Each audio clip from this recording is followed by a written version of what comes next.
Kamusta mga balibulista? Winalis ng Kremlin Call Smashers ang Akari Chargers 25-18, 25-19, 25-19. Tinanghal na best player of the game si Panaga sa likod ng kanyang 13 points, 10 attacks, 1 block, 2 aces at 1 excellent dig.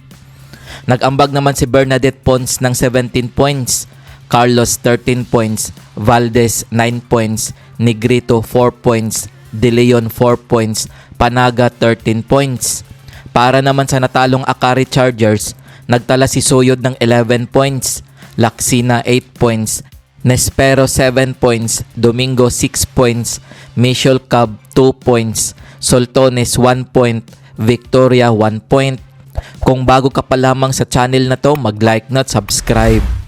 Tinalo naman ng Petrogas Angels ang Chocomocho Flying Titans 24-26, 25-18, 25-17, 27-25.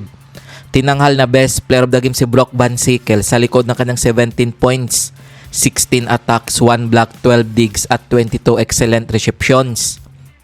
Nag-ambag naman si Phillips ng 14 points, Pablo 13 points, Sabete 9 points, Pontillas 8 points, Mosa 7 points, Cheng 2 points, Buetri 1 point, Sait 1 point.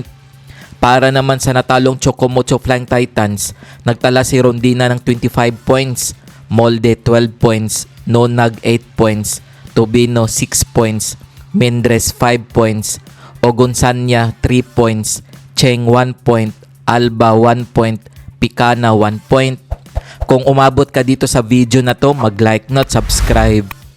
Heto ang semifinals team standings as of April 1, 2025.